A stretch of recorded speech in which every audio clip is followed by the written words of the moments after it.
Distribuição Europa Filmes do Brasil. Versão brasileira Lip Sync, São Paulo. História das religiões.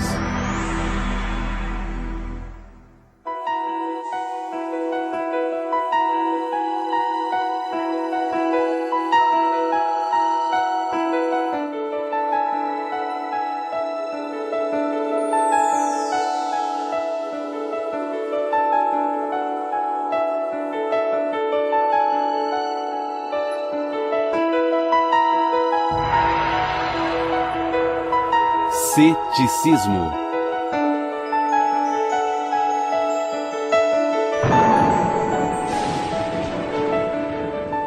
Toda a história escrita pode ser vista como uma tentativa de se entender o mundo e o cosmos.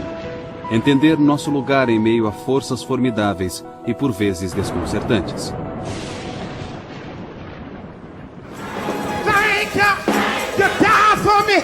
You paid me! Na história humana, a religião desempenhou um papel central, lidando com questões básicas que enfrentamos como seres humanos. Questionamentos sobre propósito, objetivo, sentido e ordem. Em termos contemporâneos, podemos dizer que religiões são sistemas de crença e compromissos pelos quais os fiéis organizam suas vidas.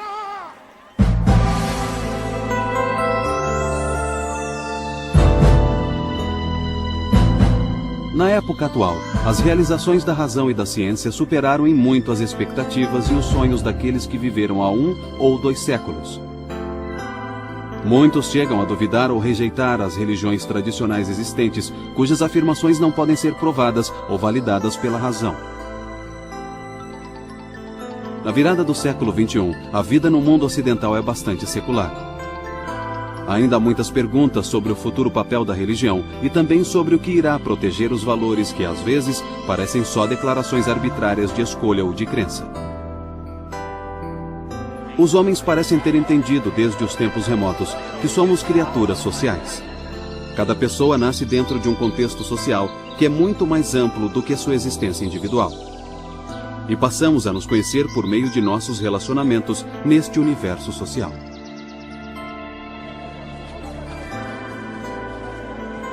Todas as sociedades antigas de que temos conhecimento compreenderam a si mesmas como uma representação da ordem cósmica. Quando falamos em ordem cósmica, estamos dizendo que o universo é um todo coerente no qual cada parte está ligada às outras partes. Acreditar no cosmo é acreditar que tudo no mundo ou em nossa experiência do mundo é parte de uma estrutura maior. Podemos dizer que o cosmo tem um propósito maior bem além do destino de vidas individuais.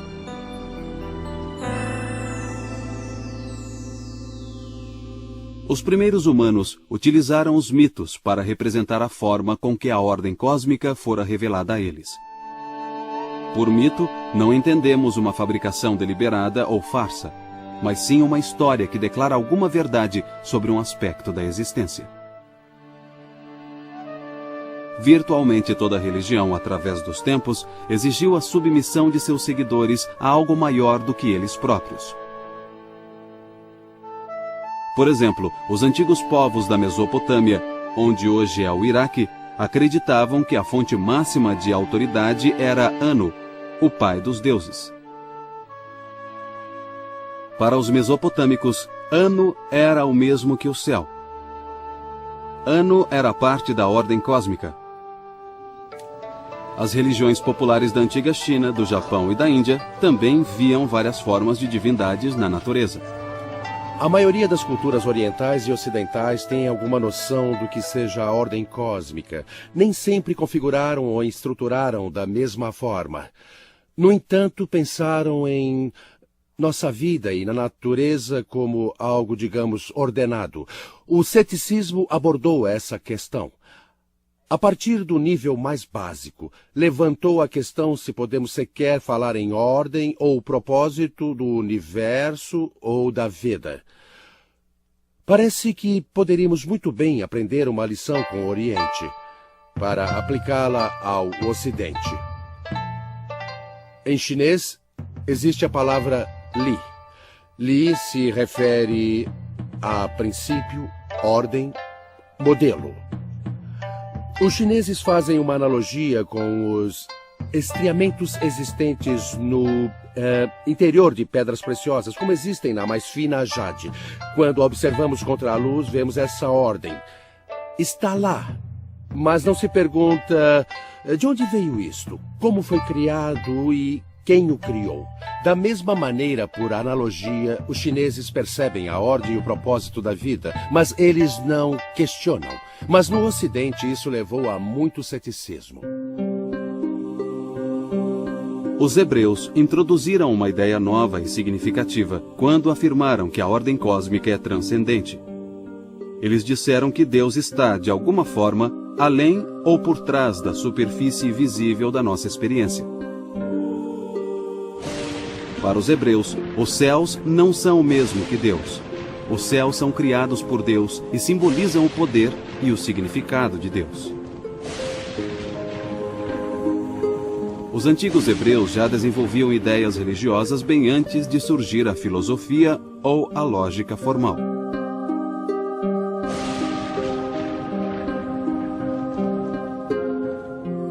Os pensadores gregos clássicos introduziram uma das divergências do mito religioso mais importantes que já existiu: a filosofia. Isso levanta uma questão importante. Qual é a diferença entre religião e filosofia? Na tradição ocidental, a ordem cósmica religiosa inclui um Deus transcendente e pessoal.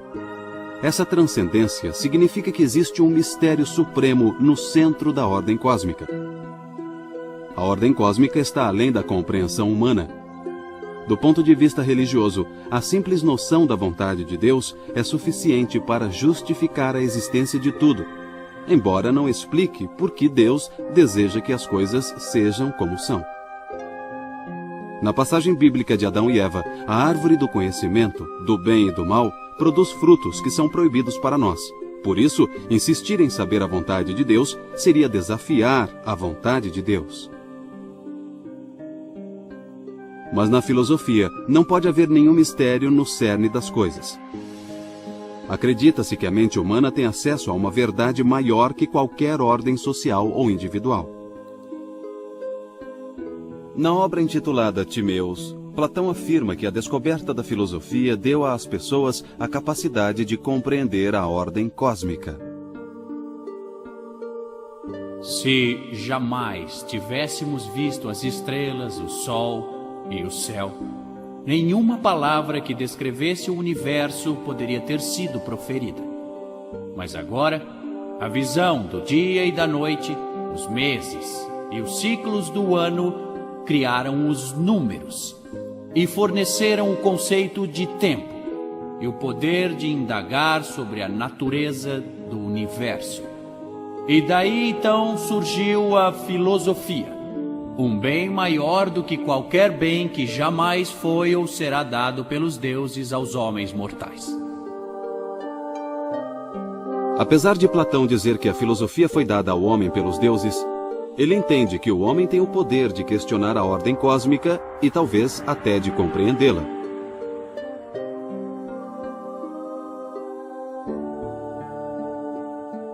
No diálogo de Platão intitulado Eutifor, Platão descreve Sócrates questionando Eutifor a respeito dos deuses e da moralidade.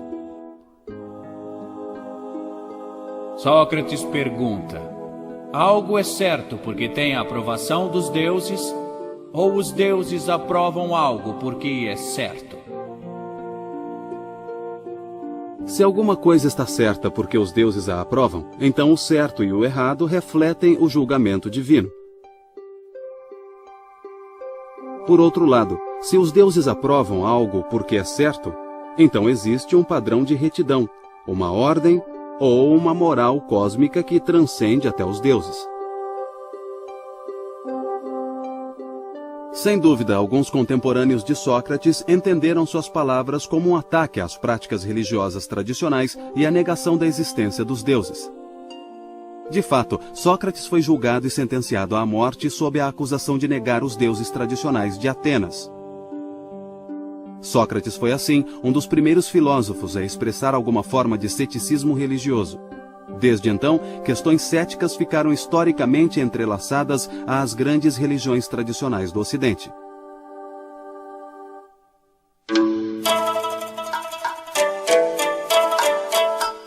Enquanto isso, o grande pensador chinês Confúcio lançava as fundações de uma revolução similar no pensamento chinês. Por volta do século VI a.C., Confúcio rejeitou a mitologia e a superstição da religião popular tradicional chinesa. Ele pedia mais atenção aos valores sociais e humanísticos de reciprocidade e apreço pelos outros. Numa conversa entre Confúcio e seu discípulo favorito, Zulu pergunta a ele como se deve servir às almas e aos espíritos. Confúcio responde: se não aprender a servir ao homem, como espera servir aos espíritos? Os que tinham percepção espiritual sempre tiveram de se defender das dúvidas e desconfianças dos céticos. O ceticismo, às vezes, levou ao relativismo religioso, a crença de que nenhuma religião tem o monopólio da verdade. Mas também é verdade dizer que muitas das mais profundas inspirações espirituais foram produto do ceticismo. Essa relação simbiótica entre fé e ceticismo perdurou através da história. Os antigos filósofos céticos geralmente eram conservadores. Primeiro buscaram a paz de espírito, reafirmando que a razão é limitada, e depois aceitaram as convenções sociais como substitutas. É importante reconhecer que o ceticismo filosófico não é a negação da razão e da filosofia. É a reação contra o que é tido como excesso de pretensão em relação à capacidade da razão autônoma. Existem muitos tipos de ceticismo. E cada um tem sua própria visão do que é o conhecimento e de como chegar a ele. Um cético em relação a uma coisa, talvez não o seja em relação a outra. Outra forma de entender as diferenças entre ciência, filosofia e religião como maneiras de compreender a existência e a realidade humanas é observar a função que o ceticismo tem em cada uma delas. Como a ciência aplica o método cético de fazer perguntas, de buscar conhecimento, o resultado acaba sendo quantificado. E o tipo de questão que a ciência responde lida com a natureza daquilo que chamamos de verdade, ou conhecimento da realidade em coisas mensuráveis. Por outro lado, o ceticismo aplicado à filosofia sempre buscou duas outras coisas, não apenas o tipo de verdade associada ao conhecimento do mundo, mas buscou responder sobre o bem ou o mal, o que é bonito ou o que é feio. Então, quando lidamos com a bondade e a beleza, estamos tratando do que não pode ser posto em fórmulas quantificáveis. Assim, particularmente no início, existiram certas afinidades entre a filosofia e a ciência que as separavam da religião. É um pouco simplista, mas podemos dizer a esta altura que a religião é um esforço para entender o universo em termos sobrenaturais e a filosofia e a ciência em termos naturais. Os antigos hebreus acreditavam que uma ordem cósmica benevolente criada instantaneamente cumprirá os desígnios de Deus no final da história. O cristianismo adicionou 3 coisas a essa noção: o conceito de pecado original, a crença na reencarnação divina de Jesus Cristo e a expectativa de que a raça humana será redimida por meio da Igreja. Mas se a ordem cósmica é divina e benevolente, como o mal pode existir no mundo? Segundo alguns estudiosos, uma religião só fará sentido se aceitarmos suas doutrinas na presença de uma criança à beira da morte. Ou seja, precisamos entender por que um inocente sofre. No século IV d.C., Santo Agostinho foi um dos cristãos mais eminentes a tratar dessa questão. Ele o fez utilizando categorias filosóficas gregas para expressar os ideais e princípios cristãos. Agostinho não reduziu o cristianismo à filosofia. Ele tentou utilizar o poder da filosofia para esclarecer o cristianismo. Segundo Agostinho, o mal não faz parte da ordem cósmica. Ele habita o mundo porque Deus deu à humanidade a liberdade de escolha. Agostinho afirma que o exercício de nossa liberdade seria inútil se não tivéssemos que superar nossa capacidade de autodestruição. Ao contrário de Deus, os humanos são imperfeitos e podem escolher o fracasso ou tomar decisões que não combinam com a nossa salvação. Cristãos como Agostinho não estavam sós ao tentar articular a inspiração religiosa por meio das categorias da filosofia grega clássica. Tomás de Aquino foi um monge dominicano do século XIII que teve grande influência sobre o pensamento da Igreja Católica moderna. Como cristão, Aquino afirmou que a ordem cósmica transcendente realmente existe e que o indivíduo pode alcançar essa ordem através da Igreja. Aquino acreditava que as instituições sociais contribuíam para alcançar o objetivo final do universo, isto é, a salvação dos homens. A Igreja é a instituição mais importante, então o Estado deve servir à Igreja, controlando os assuntos terrenos. Em outras palavras, o Estado tem uma função positiva quanto à ordem cósmica, mas está subordinado à Igreja. Durante os séculos XI e XII, as obras de Aristóteles, antes desconhecidas pela cristandade, começaram a surgir em traduções para o árabe e o aramaico nas universidades da Europa, que eram administradas pela Igreja. Essas obras desafiaram a Igreja com algumas ideias bastante significativas, porque Aristóteles não achava que o universo fora criado, o universo era eterno. Havia algo que ele chamava de agente intelectual, que sobrevivia à morte do corpo, mas não mantinha uma identidade individual. Mas a imortalidade do ser é um conceito prezado pelos monoteístas ocidentais. Para poder defender a Igreja desses desafios apresentados por Aristóteles, uma das grandes mentes do Ocidente, Tomás de Aquino, iniciou seus estudos sobre Aristóteles. Aquino foi tão bem sucedido em defender a Igreja de Aristóteles que acabou por cristianizar Aristóteles, fazendo dele a base do catolicismo romano moderno.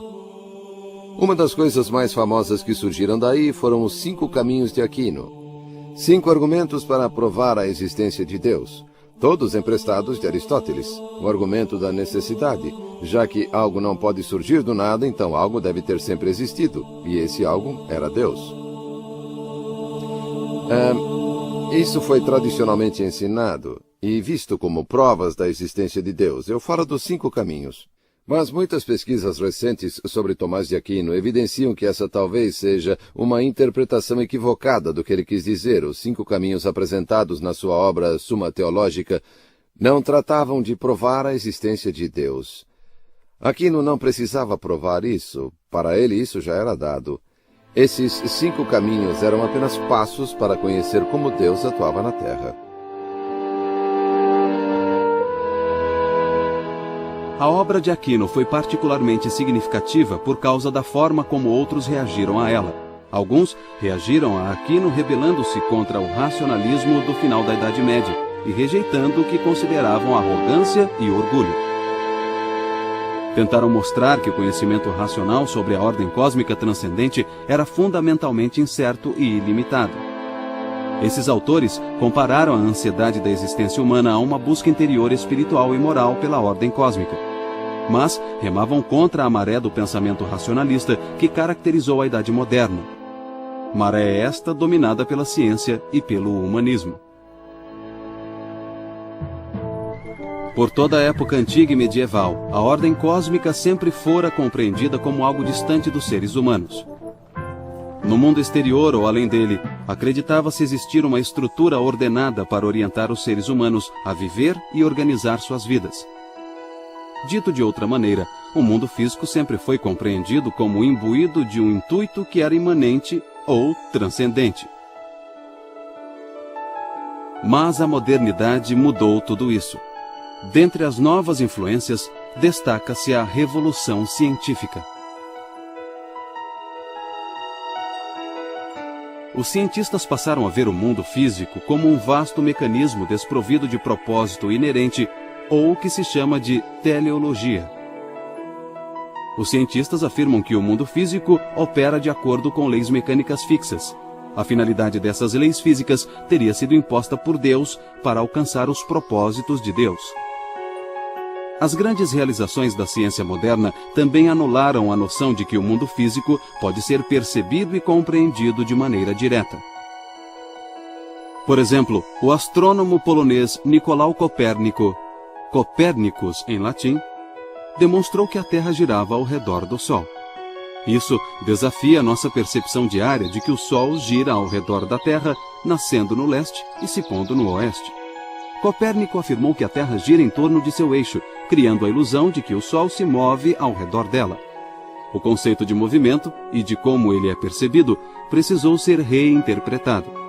Em especial, agora parece que o movimento precisa ser medido em relação ao observador. Outras mudanças tornaram os pensadores modernos cientes ou conscientes de que muita coisa depende da perspectiva do observador. A arte renascentista retratou essa nova consciência. As viagens de descobrimento também levaram as pessoas a se entender e a entender o mundo de modo bem diferente. Antigos textos de céticos foram redescobertos, e isso mais tarde reacendeu outros argumentos sobre perspectiva. Sem confiança em um propósito ou objetivo externo, ou significado no mundo, muitos pensadores decidiram vasculhar seu íntimo em busca da ordem cósmica. René Descartes reagiu à crise do ceticismo moderno, afirmando que a ordem cósmica é compreendida internamente, mas que tenta utilizar princípios intelectuais para provar que o entendimento interno vem de um Deus externo e transcendente. Descartes acreditava ser possível, a partir de princípios intelectuais internos, chegar à verdade. Ele argumentava dizendo que podemos duvidar de tudo, exceto da dúvida. Descartes traça os seguintes passos lógicos. Já que não podemos duvidar de que a dúvida existe, e já que a dúvida é uma forma de pensamento, não podemos duvidar de que o pensamento existe. E se o pensamento existe, e se pensar requer um pensador, então não podemos duvidar de que existimos quando pensamos. Dentre esses pensamentos está a ideia de que Deus é um ser perfeito. Isso significa que Deus é onipotente, onisciente e bom. Essa ideia de Deus não vem da experiência. Essa ideia não pode ser inventada por mim. Consequentemente, deve vir de Deus. Sendo assim, existe um ser transcendente que garante meus poderes intelectuais. É interessante notar que esse raciocínio apoia a famosa declaração de Descartes: penso, logo existo. Nós também devemos notar que um aspecto crucial do argumento de Descartes é supor que um efeito só pode ter propriedades que derivem de sua causa. Logo, somente um ser perfeito pode originar a ideia de perfeição.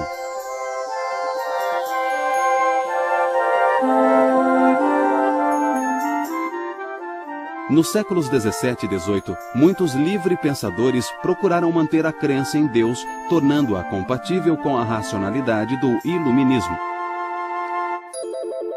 A alternativa mais radical à crise do ceticismo na modernidade ainda opera dentro da estrutura religiosa e afirma que nós alcançamos a ordem cósmica internamente e que esta ordem cósmica não é uma estrutura externa.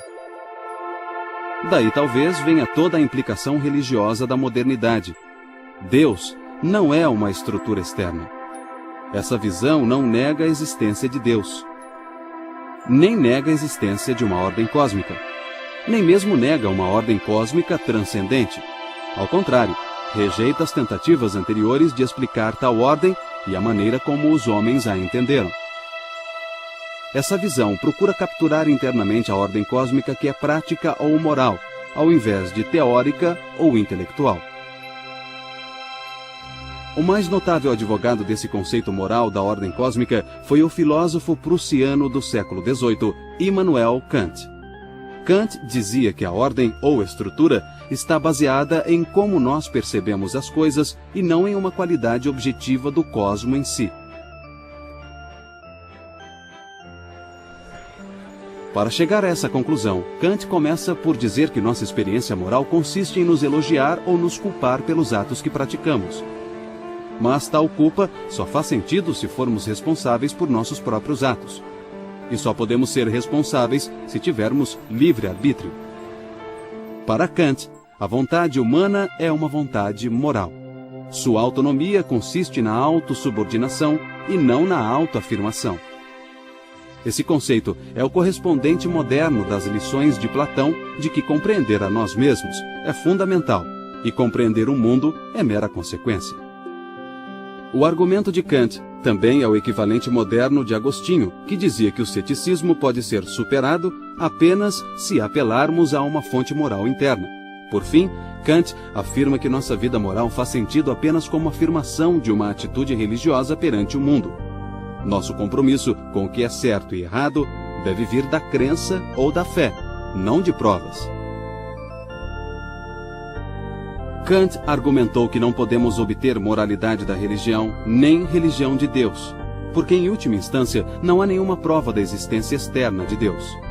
Assim, Deus e religião devem ser compreendidos pela sua relação interna com a nossa experiência moral. Essa revolução transcendental no pensamento filosófico não é uma forma de ceticismo, exceto aos olhos de seus detratores. Pelo contrário, é uma resposta ao ceticismo e procura preservar nossas instituições morais e religiosas, internalizando-as. Vamos voltar no tempo para identificar e compreender uma outra alternativa para a crise do ceticismo da modernidade. Novamente, a ordem cósmica é alcançada internamente, mas agora a ciência pode explicar como as leis da natureza fazem funcionar nossos processos mentais internos. A ordem cósmica é vista como puramente natural, ao invés de transcendente. Essa perspectiva naturalista é a base do conflito moderno entre a religião e a ciência. Ou ao menos entre a religião e uma determinada concepção de ciência. Essa versão do que podemos chamar de determinismo natural originou-se no século XVII, a partir de argumentos céticos contra a religião. O surgimento da ciência moderna ameaçava não só as religiões ocidentais, como o islamismo, o judaísmo, o cristianismo, mas a religião em si, onde quer que ela existisse. Tivemos os avanços na astronomia que questionaram nosso lugar no universo em si. Também tivemos a antropologia que nos religou a espécies com as quais as religiões não achavam que tivéssemos ligação. Então, essas mudanças afetaram não apenas o modo como compreendíamos a Bíblia na civilização ocidental ou o Alcorão, mas também como os chineses e os indianos compreendiam sua fé também. Os desafios impostos às crenças miraculosas surgiram por toda a parte. Considere, por exemplo, os avanços da psicologia e como a psicologia olhou dentro de nós e afirmou que a crença religiosa era essencialmente uma questão de atender aos nossos desejos. Por que rezamos? Rezamos porque não acreditamos ter controle sobre nossa vida. E assim, esses eram desafios céticos colocados pela ciência. Todas essas mudanças surtiram profundo efeito no mundo da religião. Entre os primeiros efeitos dessas mudanças estava um poderoso movimento racionalista que ficou conhecido como Iluminismo.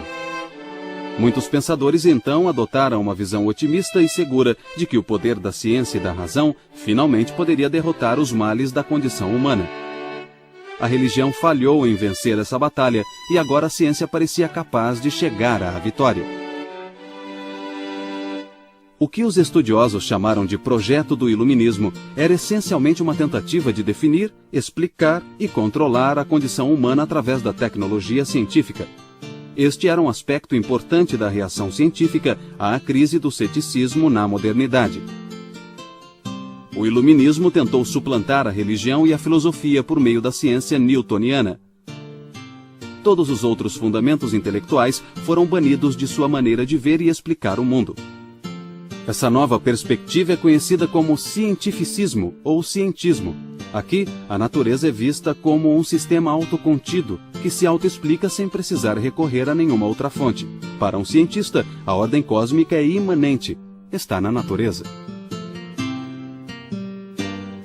Entre 1830 e 1842, o pensador francês Auguste Comte publicou uma obra de 6 volumes intitulada Curso de Filosofia Positiva.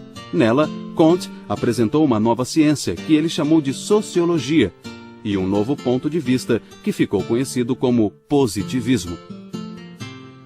Em toda a sua obra, Comte expressou um sentimento que arrebanhou diversos seguidores desde o século XVII. Ele disse que, já que os métodos das ciências físicas eram tão bem-sucedidos, por que não abandonar todos os outros métodos e aplicar o raciocínio científico a todos os nossos empreendimentos? Esse programa positivista do século XIX é uma força poderosa até hoje. Na economia e na ciência política, dá-se muito mais atenção aos assuntos quantificáveis do que aos não quantificáveis. Muitas disciplinas têm procurado se alinhar com as ciências naturais, distanciando-se muito dos esforços mais filosóficos e menos mensuráveis.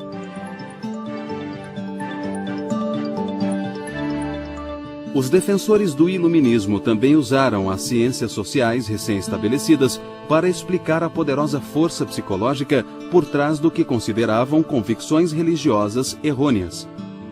Sigmund Freud, fundador da psicanálise, afirmou que Deus é uma fantasia. Ele diagnosticou as crenças religiosas como uma ilusão, baseada no desejo de poder ou de ordem que não existe. Sigmund Freud estava entre aqueles que reagiram com respostas seculares e científicas à crise do ceticismo moderno. Nesta visão, as concepções de uma ordem cósmica são meras ilusões ou criações humanas. Nesta visão, não existe ordem cósmica. Os positivistas tinham desbancado a religião e agora queriam fazer o mesmo com a ciência. Na verdade, seus defensores chegaram a essa visão em etapas. Primeiro, pode-se dizer que mesmo se houver uma ordem cósmica passível de ser descoberta pela ciência, não há razão para crer que tal ordem seja benevolente para com os seres humanos. Aqui, Nietzsche e Darwin entram na história. O conceito de evolução de Darwin minou a visão de que Deus criou o universo em benefício dos seres humanos. A natureza de Darwin não é um sistema de leis atemporais com padrões repetitíveis projetados para nossa preservação, intervenção e manipulação. Darwin disse que a natureza evolui de um modo que envolve tanto destruição quanto criação. É inegável que uma das principais controvérsias hoje está entre a evolução e a criação. Eu argumentaria que se ambas fossem compreendidas corretamente, não estariam necessariamente em conflito entre si. A crença na criação que se encontra no Gênesis não é uma explicação sobre como o universo surgiu. Explica o sentido e o propósito. Em outras palavras, o que a religião nos diz é por quê e o que a ciência nos diz é como. Em primeiro lugar, o que lá é considerado dias podem ser milhões de anos. E os processos pelos quais a inteligência humana surgiu e tornou-se parte do universo através da evolução é algo que não foi feito em dias ou então instantaneamente, mas que demandou milhões de anos. Friedrich Nietzsche, o filósofo alemão mais influente da última metade do século XIX, interpretou a ordem moral de Kant à luz de Darwin. E deu mais uma guinada. Nietzsche disse que a ordem transcendental é de fato uma criação humana e que mesmo as noções de natureza e ciência foram criadas pelos homens. A expressão mais famosa de Nietzsche é a mensagem de um de seus personagens, Zaratustra, que diz: Deus está morto. Nietzsche rejeita a existência de qualquer realidade transcendente e diz que o conceito judaico-cristão de Deus é uma mentira que não merece nenhum crédito. A morte do Deus, observa Nietzsche, pode ser lenta. Seu impacto pode não ser sentido de imediato mesmo por aqueles que a reconhecem. O hábito da crença religiosa pode perdurar entre os incultos. O fervor religioso pode até mesmo aumentar devido à crescente ansiedade com as consequências dessa perda. Mas Nietzsche está convencido de que a visão religiosa do mundo e os valores religiosos estão em decadência. E adverte que seu colapso conduzirá a uma crise de magnitude sem paralelos. Assim, ele anuncia o que chamou de advento do niilismo. O niilismo bate à porta. A crença em Deus como verdade se transforma em fé fanática. Tudo é falso.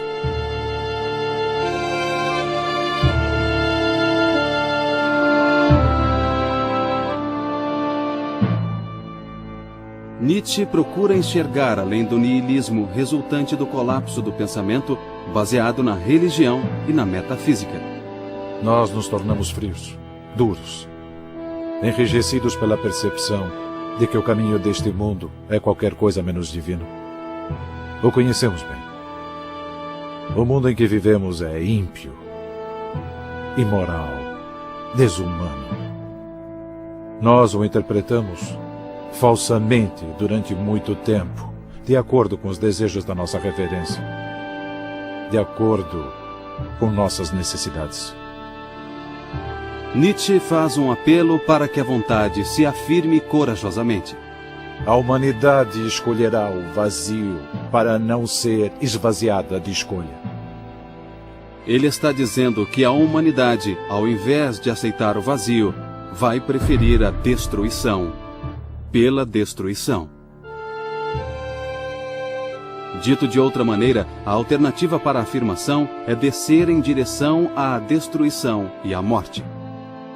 Muitos interpretaram as guerras mundiais do século XX como realizações da visão de Nietzsche. Contudo, elementos de moralidade ainda persistem em Nietzsche quando ele diz que há mais poder no autocontrole, na filosofia e na arte do que na sujeição do outro. A questão do existencialismo, e em especial seu relacionamento com a vida humana, foi muito mal compreendida, a meu ver. O existencialismo ficou estereotipado como uma concepção ateísta que acaba argumentando que a vida é absurda ou sem sentido. Certamente, alguns existencialistas menores tomaram essa posição. Mas, para mim, os existencialistas mais importantes não favoreceram esse ponto de vista. Nesse sentido, existem dois tipos de existencialismo, o que pode ser chamado de existencialismo ateísta e, na falta de um termo melhor, o teísta, ou melhor, o existencialismo religioso. Os existencialistas ateístas ficaram mais conhecidos, e essa é a razão do estereótipo.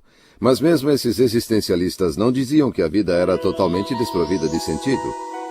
Como ateístas, eles argumentam que, como não há experiência transcendente na vida humana de um Deus ou divindade, nenhum sentido pode surgir daquilo que está além do homem. E a maioria argumentou que, como a natureza é neutra, o sentido, o valor e o propósito não podem vir da natureza. Mas Albert Camus, Jean-Paul Sartre e Nietzsche, os três existencialistas ateístas mais conhecidos, à sua maneira indicaram que há várias formas de os seres humanos darem sentido às suas vidas. Alguns enfatizaram a coragem necessária ao indivíduo para ele criar esse sentido. Nietzsche e Sartre em especial. Mas em Camus encontramos a percepção de que os relacionamentos humanos de amor e alegria dão significado às nossas vidas. Assim mesmo, os existencialistas ateístas não argumentaram que a vida é sem sentido. Apenas dizem que não acharemos esse sentido em um Deus ou na indiferença da natureza. No século XX, o Estado cresceu rapidamente na América e na Europa, dominando e dramaticamente expandindo um papel que antes tinha sido das instituições religiosas: o papel assistencial e social. Saúde, educação e instituições sociais financiadas pelo Estado marginalizaram o papel das igrejas e das sinagogas. A doutrina que separava a igreja do Estado tem sido interpretada cada vez mais literalmente.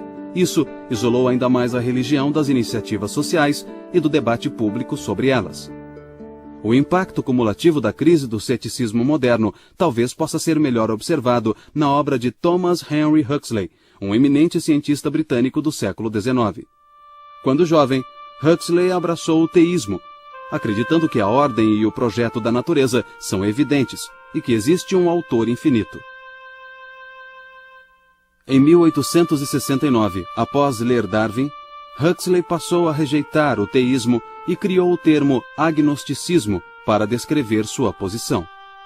Um agnóstico acredita que as perguntas sobre a natureza suprema do universo não podem ser respondidas. Não há nenhuma base para se crer em uma realidade transcendente. Consequentemente, não devemos julgar essa questão. Huxley tratou disso como uma questão real a respeito de uma estrutura externa, e ele afirmava que era imoral defender uma posição para a qual não há uma evidência lógica satisfatória. Huxley achava que mesmo a ciência e os padrões da racionalidade devem conter certos valores. Não podem operar em circunstâncias desprovidas de quaisquer valores. Mas o universo não diz que valores devemos adotar. Huxley observou o governo divino do universo e o considerou amoral. É uma mistura de prazer e de dor, e isso tem pouco a ver com moralidade. Isso nos deixa com uma pergunta: se os valores morais não se baseiam no que descobrimos sobre a natureza, e se os valores morais não devem ser rejeitados completamente, então como podemos dar sentido à nossa vida moral? Durante séculos, especialmente no Ocidente, pensava-se que a moralidade estava restrita e conectada à religião de cada um. Agora, no entanto, os discípulos de Huxley e de Darwin, os novos cientistas, chamados de sociobiólogos, estão encontrando precursores do moralismo humano em espécies que nem humanas são: os primatas superiores. De muitas maneiras, a ciência tem sido uma das histórias de maior sucesso da Idade Moderna. A saúde humana e a prosperidade tiveram grandes avanços devido à teoria dos germes que causam doenças, ao uso da eletricidade, ao conhecimento químico e a inúmeras outras descobertas e melhorias científicas e tecnológicas. Com esse conhecimento científico recém-descoberto, apareceram muitas novas percepções filosóficas, bem como novas perguntas e problemas. Dentre as revoluções intelectuais mais profundas está a teoria da relatividade, que enfatiza o papel do observador em vez do objeto observado. Em termos leigos, ciência e filosofia descobriram que o que você vê depende de onde você está. E essa noção trouxe consequências para a teologia, principalmente para as doutrinas religiosas tradicionais que reivindicam a verdade suprema e objetiva. O relativismo veio a ser uma característica marcante, não somente da ciência e da filosofia, mas também da religião e da moralidade. No fim do século XX, muitos teólogos aceitaram a ideia de que todas as crenças religiosas são essencialmente válidas e iguais, mas nenhuma pode reivindicar a verdade absoluta. Ao contrário, crenças religiosas e princípios morais são vistos como pessoais, uma questão de gosto e escolha pessoal. 2 milênios depois de serem reconhecidos, os problemas levantados pelos antigos céticos ainda não foram resolvidos, seja pela filosofia, teologia ou ciência.